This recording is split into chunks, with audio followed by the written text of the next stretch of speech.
And then they'll say, Jeremy, why are you wearing the same clothes you were wearing last week? And I could say, well, you know what? It's been 7 days between last week and today. You know, sometimes people wear the same outfit, you know, like within 7 days. You know, it's clean. It's been laundered. You know, I didn't stink all over. Hey guys, it's Jeremy here. Welcome to. I don't even do greetings. What am I doing? You caught me off guard. I'm sorry. Hey guys, it's just me. I was just getting ready to go here. Big 4 reviews this week. So let's get to it. We're gonna start off with the top title, Black Phone 2. That came out last year. This is the sequel to. Can you guess what it's a sequel to? Black Phone. Ooh, spooky. Now, Black Phone, if you remember right, was based on a story by Joe Hill. Joe Hill is Stephen King's Nepo baby. He's a Nepo baby, you know, so he's got some nepotism there, you know, because he's riding on the coattails of his old pappy, like everybody else on the planet, or, you know, some other higher up elite class who is spawned from the nether regions, a Nepo baby who gets born with a foot in the door, and he can go and do whatever he wants with his life, because that's what but they're not all successful. Just ask Nick Reiner. You know, that was mean. Okay, that was mean. That was mean. I'm sorry. Love you, Rob. Miss you, Rob. Miss you every day. But anyway, Black Phone 2 is based on the same type of short story. By the way, I read that story. I was expecting like a big novella, like The Body or Stand. Like I remember sitting in my backyard in the story collection that had this story in it. I thought I was in for the long haul, guys. And I'm telling you, the original story, it's like 2 pages long. It's barely a story, and I bet he got paid like 6 figures for the rights to this thing. Guys, I got plenty of stories like that. I got one where a guy goes into a bathroom like a glory hole. Give me 6 figures on that one. You know what I mean? Okay, maybe Black Phone 2. Black Phone 2. It's about this guy, the Grabber. You know the Grabber? He's got like a face played by Ethan Hawke. He's got this like scary mask face, and you know, I actually don't understand the mythology behind him at all. Like, and what the Black Phone has to do with it, like what the communication aspect of it is. I don't think they ever explain it. And if they did, it was probably some long, drawn out modern dialogue scene that I just tune out on first viewings of things. I just tune out, guys. I hate boring exposition dialogue. If you want some exposition in there that I gotta remember, you gotta figure out a way to make it entertaining. Otherwise, I just zone out. Because like I say, I watch movies like dreams. I just let them flow over me. You know, I just let them flow over me, and I just let them like do their thing. And if I follow the plot, great. And I can do that. When it's good, like one battle after another, I know everything that's going on in that movie. Yeah, because it's interesting, it's good, and it keeps me engaged. And the exposition is sprinkled in naturally so that I don't have to do a lot of work listening to long monologues and dialogues and boring backstory and some guy sitting down telling a story, because there's nothing worse. Like even in the Pulp Fiction up there, when I first saw it, it took me a long, like I love the Chris Walken scene. I remember like the funny like highlight bits, like, you wore this watch up his ass, you know. I remember all that, but like the actual like backstory when he's sitting down and telling it, he's like, the Hanoi pit of hell, you know, that thing. It took me like 20 viewings before I even knew what was happening in that story that he was telling, because my brain, I don't know what it is. Is it ADHD? What is it? What is it that causes me to not want to pay attention to people talking to me as if it's a story? It's why I can't follow jokes 90% of the time. It's why I can't follow instructions in board games, you know, and it's why I was bad in school. Like, my brain just doesn't learn that way. You know, I need it to be sprinkled, or an engaging person needs to be able to tell me something that I'm truly engaged with and truly interested in. Then it sticks. Like, hey, did you know there was 3 seasons of Harry and the Henderson TV series? Guys, look, this is a coincidence. Look at this. 3 seasons of Harry and the Hendersons with this guy right here. And and he's in the movie, and like, I know this, and I learned it, I've read it one time. I read that there was a TV series of Harry and the Innocents, and it stuck. But I can't tell you what's going on in Black Phone 2. I can't tell you any of that. I don't know, there's something wrong with me. Maybe I need to see a doctor. Black Phone 2. Visually, it's right up my alley. There's sequences in this that are shot on either 16 millimeter. I read 8 millimeter. I read 16. I don't know which millimeter it is. It might be 8 because it looks like shittier than 16. But it's all grainy and it's definitely film, and I can tell that it is. And so whenever the lead girl has a vision, the vision is in this grain, and I wish the whole movie looked like that, because those are the sequences that stand out to me. And it's basically the two kids from the first movie, and they go to a summer camp in the winter to try to find the grabber. I mean, basically that's not really the plot, but that's what I'm going to say it is, because I don't remember exactly what they were doing there because I'm stupid. The grabber's in it. He's in it. He's ice skating at one point. Good cast, good acting. A little long. I didn't really understand the mythology, like I said. The climactic sequence doesn't look as good as those flash forwards with the grain, you know. But I do love a spooky camp. It's lit very well. It's got these like space heaters on the wall, like this red lighting. Really did it for me. So aesthetically, it's good. Vibe-wise, it's good. Story-wise, it's okay. Maybe it's better, but like I said, exposition. Maybe there was a scene in there that explained everything that was going on inside that Black Phone, but I missed it. 3 thumbs up for Black Phone 2. Check it out if you like the first one, or don't. It's definitely a different setting than the first one, so it's not like a replay of the kid trapped in a room. So it's got that going for it, which is nice. I thought it was going to be another one with the kid in the room with the phone where the victims are calling him. Nah, this time I think the grabber's mostly calling him, and somebody else. Might be a secret. There it is. Is that disgusting when I do that? Let me know in the comments. Next up, it's a movie I watched last night. Only seen it once before. Spotlight. You ever see this one? Spotlight? With Michael Keaton and Mark Ruffalo and Rachel McAdams. Excuse me, a little snotty. And who else? Is Tucci in there? You know what it's about.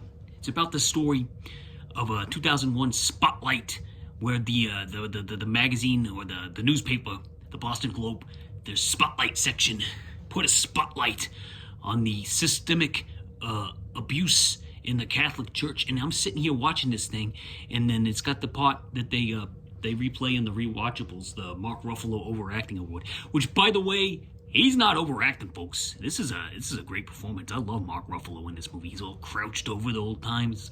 He's kind of got like a. I know he's got that like brain thing where sometimes his mouth sags, but I think he's doing it over the top on this one, and he's fantastic. He's got that part where he goes, they knew and they let it happen.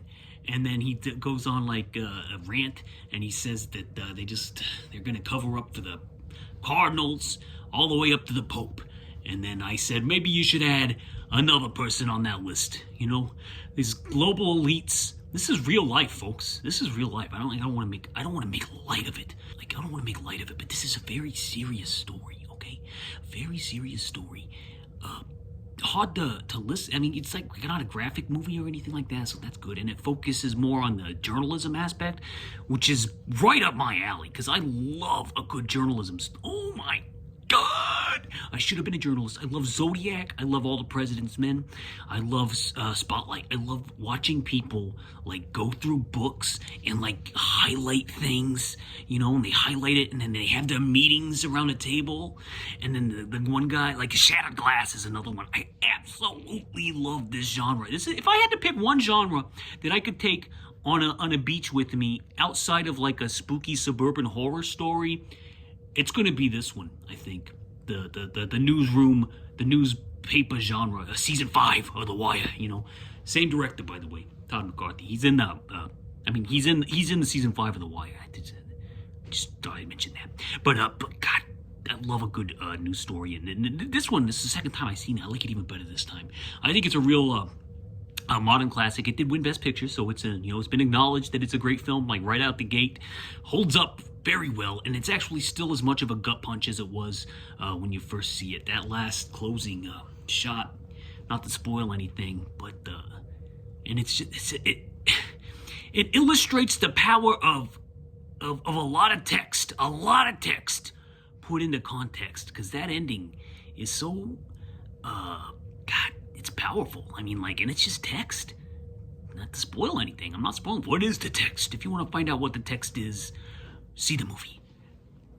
God, it's powerful. But yeah, very serious story. This kind of stuff is still going on. We're seeing drops of a certain other case getting dropped, and it's a freaking joke. It's a joke. Okay? I don't get mad a lot, but it's a joke, guys. Like, what are we doing here? Everything's going crazy out there. Yeah. Turn on the spotlight. Priest time in the night. Colors are getting tight. With that spotlight. Maybe that wasn't appropriate. That could have been bad taste. Let me know in the comments. Let's see, what else? 5 thumbs, though. 5 thumbs. Did I say thumbs for Black Phone 2? I meant thumbs. 3 thumbs up for Black Phone 2. 5 thumbs up for Spotlight. And a heart on Letterboxd, okay? Fantastic film. Don't know what else to say about it other than it's got it all. It's got the story. It's got the acting. It's got the relevance. It's firing on all cylinders, and I highly recommend it if you've not seen Spotlight. If you like Zodiac, you like All the President's Men, those two are on the upper echelon of cinematic history, so I'm not going to say it's better than either of those. But boy, oh boy, if you're still in the mood after watching those two, check out Spotlight, because it's gonna feel that void. It's gonna feel that void. I'm sorry for being distasteful. It is a good movie though. Rocky Balboa. I'm still going with the Rocky series here, guys. I wanted to save Creeds for February because it's Black History Month, and I feel like those would be appropriate way to honor our Black history by watching some movies that star the African Americans, So I figured Creed 1, 2, and 3 would fit in nicely. Not sure when I'm going to get to them, but I got my subscription, AMC Plus. I got my subscription, so I'll be checking them out. As long as they stay on there, I'll get to them. And Rocky Balboa, it's like the last of the old series. I remember liking it when it came out. I remember me and Emily went to go see it. And had to sit a little closer than I wanted because there were so many people in the theater. And the main thing I remember about seeing it the first time was that they used "Somebody Told Me" by the Killers in Rocky's restaurant. Adrian, is his restaurant called Adrian's? She died, by the way. Rocky killed Adrian in this one. I mean, he did, the character didn't kill her, but so Stallone, he wrote and directed this, and he decided he'd rather kill the other main character in this series than deal with having her die on screen and showing that. So he'd rather just kill her off. Get that dirty little plot point out of the way. Adrian was a real person, Rocky, and you killed her off screen. And yeah, it makes sense. Adrian, we did it. And he's sitting at the grave. I think I had this at 3.5 thumbs when I first saw it back in 2006. But watching it now, after watching Rocky 1 through 5, excuse me, I can't believe that this is that he did. Like, he killed Adrian. Guys, she was the heart of the first Rocky movie. Like, without Adrian, that movie is it doesn't hit. It doesn't hit as hard as it does because of their love. That's a love story. Rocky's not a boxing movie. It's a love story between two outcasts, two individuals who find love with each other. That's what Rocky's about. It's not about the boxing. The sequels are the boxing, and Adrian getting stronger, not only is Rocky getting physically stronger in that series, but Adrian is getting mentally stronger And by part 3, she's a little motor scooter. She's getting it on. She's getting him pumped on that beach. Adrian, she should have got the Best Supporting Actress nominee for Rocky 3, but they never would have done that. But yes, and then she kind of goes back to the background a bit, and then by part 5, she's warning him about Tommy the Machine Gun, and Rocky doesn't listen because Rocky's a moron, too much brain damage from getting punched in the head, and now in this one, he's just like, oh, yeah, he just decides to kill her. And not only does he kill her, like, that's bad enough. Okay, maybe I could have lived with that. But the fact that he replaces her as the love interest with the woman who's like 2/3 his age. She's supposedly the character in the first movie, if you remember right. Rocky's walking home at the beginning with this like little bratty girl, and he's trying to teach her to, not be a scumbag. And then at the end, she's like, "Hey, Rocky, screw you, creepo." Yeah, he's dating her in this one, folks. It's his love interest. Okay, so he kills off the love of his life, the outcast, the love story that makes Rocky so great. He kills off Adrian. Off screen, mind you. Mickey gets an on-screen death in part 3. Apollo gets an on-screen death in part 4. But Adrian, I think the robot gets an on-screen death in part 4 also. But Adrian, the heart and soul of the Rocky movie franchise, decides, let's just kill her off screen. Guys, it's infuriating. I hated this aspect of the film. And to replace her with "screw you, creepo" was a slap in the face, especially since that story doesn't even go anywhere. Like, this is all about an old man getting back in the ring to prove to himself he can still do it. Okay, great. That part's okay. Like, the other thing I remember besides the Killers song that I mentioned earlier, when I saw it in the theater, was the big montage, seeing it on the big screen,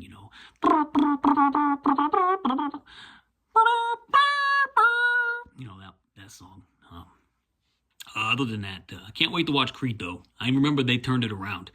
They gave Rocky a supporting character, and Creed took over, and that one I remember being good. So, looking forward to watching that one again.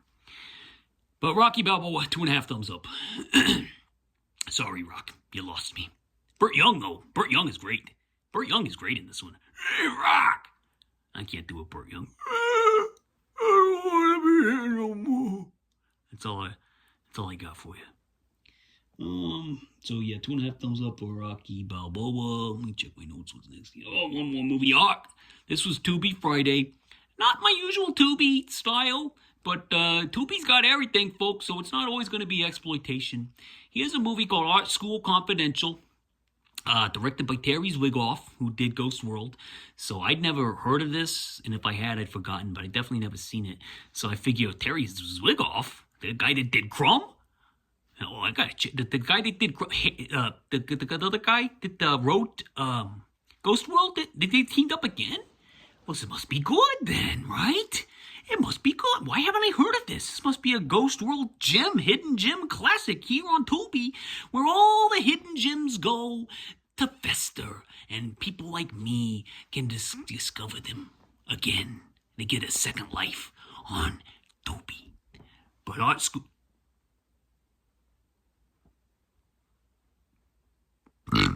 But Art School Confidential is, not the gem I was hoping. It's funny. Like, there's funny stuff in there. There's no doubt. But the main character, Max Minghella, I think that's how you say it, totally miscast. I hate his character. He's just a douchebag, judgmental. I mean, the movie does a good job of making fun of, like, super art school types, so that's kind of fun. Like, those hipstery types who are too good for everything, and, like, like me. And, it does a good job of making fun of them. But I don't like the main character. And he just grinds my gears. And the second guy, the second lead in it, not the leading lady, she's great. She's great. But the problem is she has no chemistry with Max Minghella. She has no chemistry with him whatsoever. So everything between them falls completely flat. And the movie hinges on their relationship.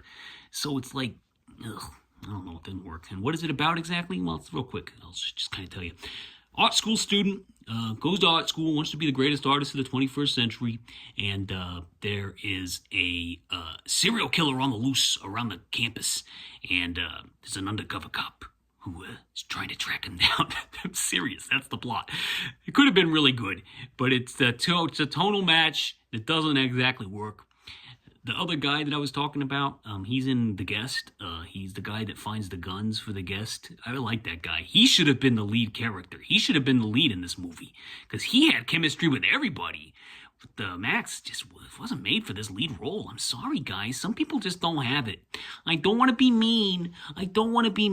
Okay? Last thing I would want to do is be mean to somebody. But some people just don't have that leading man look or flavor. And like it doesn't even have to be like a leading, like I said, the character actor who plays his buddy, not his friend really, but it's just like the guy who sits next to him. But that guy is good. Like that guy could have been a lead of a movie. Like I'd watch that guy in a lead role, even though he does not look anything like a lead actor. But he's got a magnetic charisma that you can just like feel, and he would have been, I think, great. So I don't know what Terry was thinking. I really don't. Terry, what were you thinking? Get back to me, bud. You made a mistake here. Redo it. Redo Our School Confidential. So yeah, I didn't care for it that much. 2 thumbs up. Oh no. Two pencils. 2 pencils up for Art School Confidential.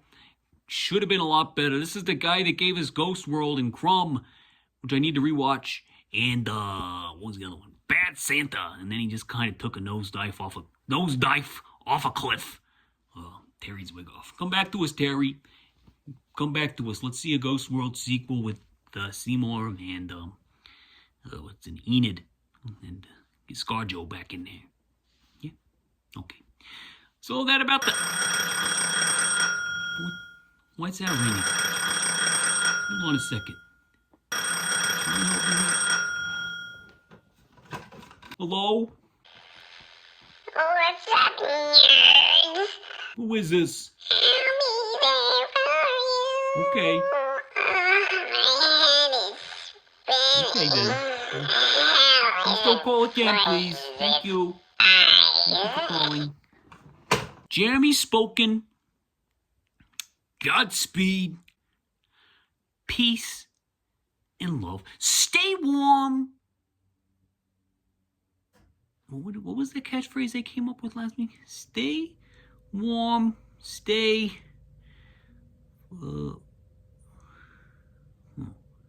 Stay fuzzy?